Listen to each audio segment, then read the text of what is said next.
Then we're gonna review the highly anticipated Mismatched season 2, which came out, and then we're gonna round it off with Apple TV's Shantaram. So Em got a chance to hike her way over to all of the theaters that actually play, and by all we mean like the 1.5 theaters that play Bollywood movies, No, wherever no, she no, no, is. no, no, no. Not in the Bay Area. If you're in San Francisco Bay Area, you will see every cinema or every AMC play. Really?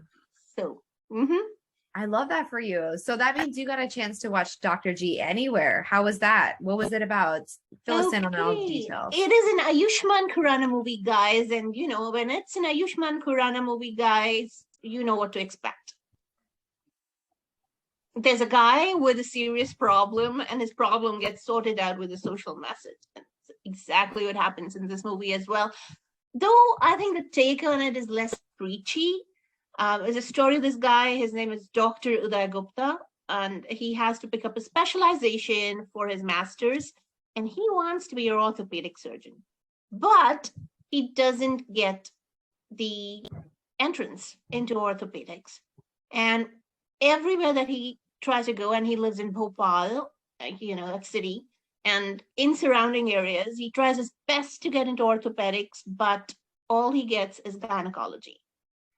So, so now he has to intern and do his master's in gynecology. So his cousin brother tells him, you know what, I'm an orthopedic surgeon. Why don't you take this year off, do the gynecology for the year, and prep for orthopedics for next year, improve your rank, and maybe you'll get orthopedics next year.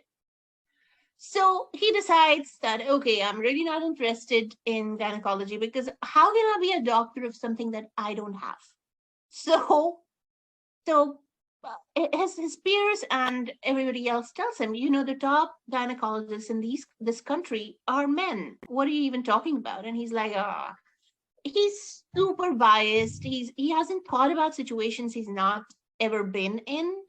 So you see that entire transformation of the guy when he joins the gynae department, and he's the only guy in the class, and the women start hazing him. So he's hazed. In the hazing, they get it. He has to wear dresses. They literally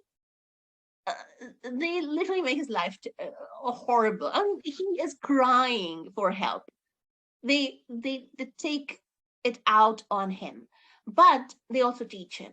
So when he starts looking at he has issues. When the first patients come, he hasn't read the code of medical ethics, and he actually tries to examine a patient without a nurse being around or another doctor.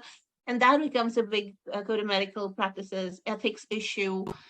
He does several things that he hasn't read about because he hasn't bothered about it at all.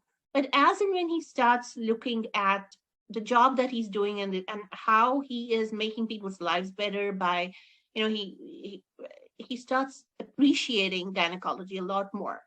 But the biases are not only with him, the biases are around him as well, especially with the patients too, because everybody wants to be examined by a woman doctor too.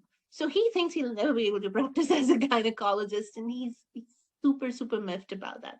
And then this episode happens where his cousin, who's the orthopedic surgeon, is dating an underage girl, a schoolgirl, while being married with 2 kids.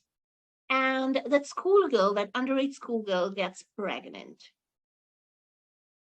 And the cousin nicely hands over the girl to Dr. Gupta and tells him, get her abortion. And then the seriousness of the plot comes through.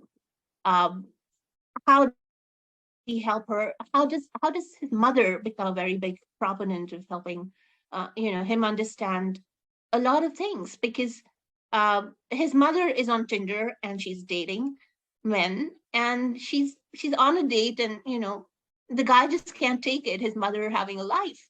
So he comes home and tells his mother, who's actually played by a very, very, very powerful Shiba Chadha, tells her, look at what all I've done for you. I've literally even not gone far away so that I can live with you and support you.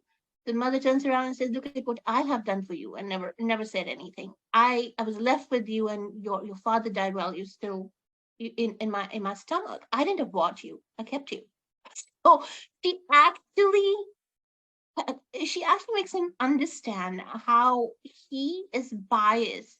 He thinks the whole world revolves around him and how he has to stop doing that. And in that entire process, the doctor is Shafali Shah, the head of Department of Gynecology, Shafali Shah, and she tells him when he starts his internship in the department, she tells him, you got to lose the male touch.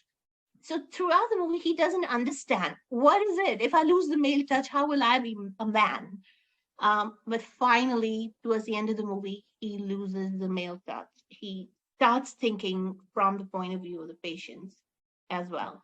So I thought, all in all, a great movie. It's pacey. The music is hummable. The other lead is Rakul Preet Singh, and it's a very different story. They don't date. She's engaged to be married to somebody else, and she stays with it, and he has to understand that he can't get the girl. So I mean, I thought that there are very different aspects of this entire story that really gel well together. I actually like the movie. There are parts that make you laugh, the parts that make you emotional, but it hooks you on.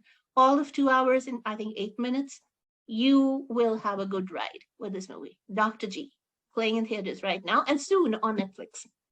And with